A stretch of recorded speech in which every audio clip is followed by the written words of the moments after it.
Good morning, Midland, Texas. Buddy Webb here. I got a little short video I want to do for you, and maybe show you a trick if you don't know how to do it. A lot of times on Facebook, as I'm trying to tell this story, I'll create what's called animated GIFs. You see the flashing text on my screen, and that's so I can provide emphasis. Because see, I'm trying to. Push this story to as many people as I can because it's important. If police are breaking in our homes and murdering us, that's something that the press has been hiding, and our city leaders and our state leaders, our elected leaders have been hiding from us, and so I'm doing everything I can to inform and warn the public about this danger to you and your family, and it's not my word against their word. I'm showing the evidence, but this video, I want to focus on how do I make these animated GIFs? How do I do that? Facebook just recently, I say recently, started allowing direct upload of these animated GIFs, and so I'm going to just start with this short Facebook post this morning and give you an idea of what I did and why. I say the security camera and police reports show, and I timestamp 10:42. I seen crawling out of my home after being ambushed and shot by somebody under my home with my phone lines cut. They tried to kill me. 11:01 p.m. Woodward and Naylor, and that would be Martin County Sheriff Woodward. This is Midland County, and the late Midland Sheriff Deputy Naylor, Mike Naylor, was seen arriving, but their names were not found on the police report. They were identified by a private investigator 6 years later, after a reward was offered for their identity. Nobody else was seen arriving, and no one was seen entering the door while these cameras were still facing forward. 11:03 p.m. The police report shows that MPD Sergeant Matt Davis is on scene, but he's not seen arriving or entering on the security camera. 11:05. Police report shows MPD Lieutenant Dickey was inside my home, but not seen arriving or entering on the security camera. 11:18. The police report shows that Greg Chatwell and Kenny Angel were on scene, but not seen arriving or entering on the security camera. 11:19 p.m. The police report shows that Dylan Hale was on scene, but not seen arriving or entering on the security camera. 11:22 p.m. The front security cameras were disabled by somebody who had rotated them. Look at the wall, allowing access into my home from the front door without being monitored. Nobody was seen entering the door after I had crawled out. So how were these police enter at my home but not seen on the security camera? This question may answer who sneaked into my home, cut my phone lines, and shot me by surprise, aka capital attempted murder. Premeditated, because I think we can all agree, nobody accidentally sneaks into a home and accidentally shoots an unsuspecting homeowner, The only person to ever do that's a cold-blooded killer, right? And if it was a cop that did it, then they're a cold-blooded killer, And so anyways, here, notice the question and the arrows flashing. How did police get inside my home minutes after I was ambushed and shot if they were not seen coming in from the door? Okay, and so I gave you the facts. And then my next one, Ricky Ronaldo contacted me on Facebook and told me that he used to live in my home. He said that him and his brother would go in the tunnels under it. Obviously, this is how MPD officers Davis, Dickey, Chatwell, Angel, and Hell got into my home. They were under my home, and it was somebody under my home and shot me. Okay, so there's a print screen of Ricky Ronaldo saying, I used to live in that house when I was a kid. There tunnels into the house. Me and my brother would always go down there. Notice the flashing text. That's what I'm trying to show you here, is how I created that to emphasize tunnels under the home.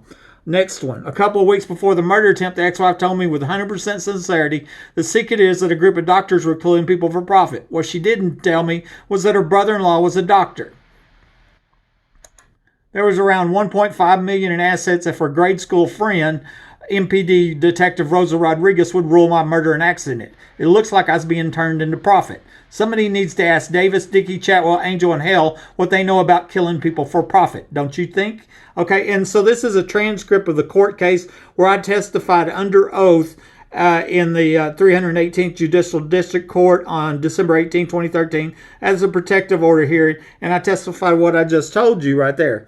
And she said the secret is a group of doctors are killing people for profit. I expected that to flash. Evidently, I didn't get the right file in there on this one, but that was the point of this. I got a mistake there that I didn't upload the right file. Okay, next one.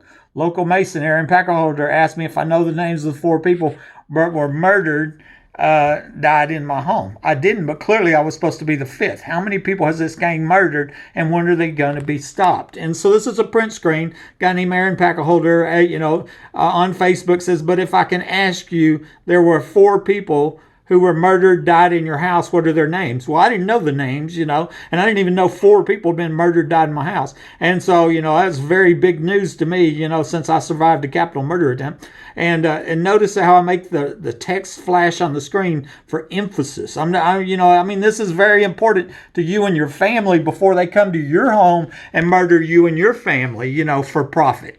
Okay. The police report for the night of the murder attempt was hidden and illegally withheld from me for 7 years, so I didn't know it existed. I got it earlier this year and saw that MPD officers Davis, Dickey, Chatwell, Angel, and Hale were at or in my home, but they were not seen arriving or coming in the front door, which was watched by security cameras. This told me they were under my home, and somebody under my home had ambushed and shot me. This explains why the police report was hidden. Okay.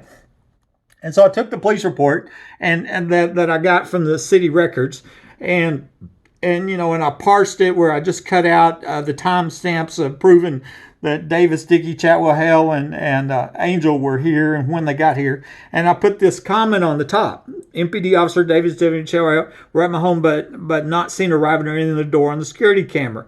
That means they were under my home and somebody shot me from under my home. Notice I have the text flashing. And that's what this is about. And this is the police report. You can see the time stamp.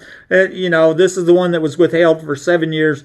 And I've just got it parsed out where I started at 2301. 1101 is when the Woodward and Naylor are seen arriving. And here 1122 is when the cameras were disabled and nobody was seen arriving or entering the door. But the police report here shows Dickey, Davis, Chatwell, Angel, and Hale at my home. And it shows Dickey inside my home. He says, no one inside the house, lots of odd things like booby traps. And that was another one of the many lies to cover up this failed murder. As the evidence logs will show, there was no booby traps here. And but what that told me, they were under my house. They come in from the trap door the ex-wife had told me about. Okay, so how do I make these? Okay, and I'm going to show you that. Remember, I had flashing text on this one, and basically I took a print screen after I made it on Facebook, and then I just cropped it out, using MS Paint. This is just the program that comes for Microsoft Windows. So then, it's I'm sure most people know how to crop out. Okay, and so once I do that, and I'm going to show you other examples here. Basically, I want to show you what's not shown. This picture here has the timestamp where I'm crawling out at 10:42. And why did I crawl out? Because my phone lines were cut. They cut my phone lines for shooting me. Okay. And then this one, another more time stamped at 11:01. First police car arrives.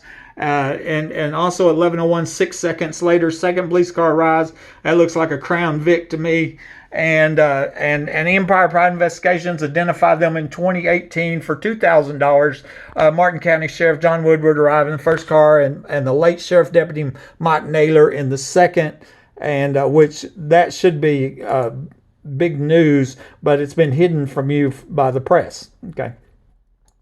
And then the police report that I showed you a minute ago that was flashing, this was it. Remember, I had the top of it flashing, and I parsed it out, and I just used Paint, MS Paint, to take it out. And so what I'm going to show you is how I did all this.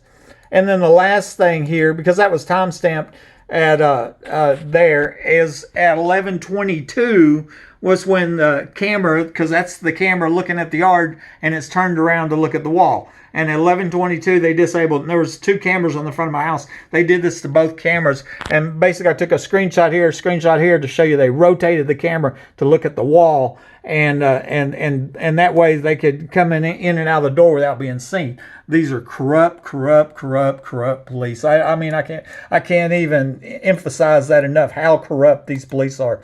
And so what I want to show you here, this we looked at just a minute ago. Okay, and that's just a JPEG, still shot, picture, whatever. Okay, and what I do here is I'm gonna take part of it out. I'm gonna show you here. Okay, so I'll take that out, delete it. Okay, and so now I have the same, a duplicate picture, okay, and but it's missing the top. So I've got that picture. It's missing the top. Do you got that? I'm going to show you again. We got this one that says MPD officers. Okay, you understand that? Okay, and then I just basically I took the top of it off. So I have two pictures here. Okay. And what I'm going to do with these two identical pictures, except for that one spot, is I'm going to go to the internet to Animated GIF Maker. Okay, easygift.com. And it says choose your files. Okay, so then I'm going to choose my files. That's one of them for sure. And then the other one should be this one. Sorry about that. I haven't used two hands. So I'm going to upload and make a GIF. Okay, so I choose my two files. They're exactly alike, except one has the flashing text, or one has the text, and one had the text removed. Okay, and then I'm going to change the delay time to 200, which would be 2 seconds. Okay, and so let me tell you what this does. It's going to create one file. It's going to show this, and then this, and then this, and then this, and then this, and then this. And because they're identical files, except for that text on the top, that's what's going to give it the illusion of being flashing. So I'm going to make a GIF. And it's coming in. And there you go. 2-second flash on it. I chose 2 so it gives people enough time to read it. Okay. And then all I have to do is click save image as. And then name it, upload it to Facebook, and that's how I make them animated GIFs. You know, I can do the same thing like for the one where I crawl out. Is basically I take screenshots of where I'm crawling in the video at different locations, and then I add, 1, 2, 3, 4 in animated GIF. And then I set my timing, and so it shows me 1, 2, 3, 4, and then it just loops back and forth. So it shows me crawling and crawling and crawling. And so that's how you make animated GIFs and upload them to Facebook. Hope you find this interesting. The whole point of this is 5 police officers were caught in my home, and it looks like they absolutely know something about the premeditated capital murder attempt on my life. Share this video. This buddy.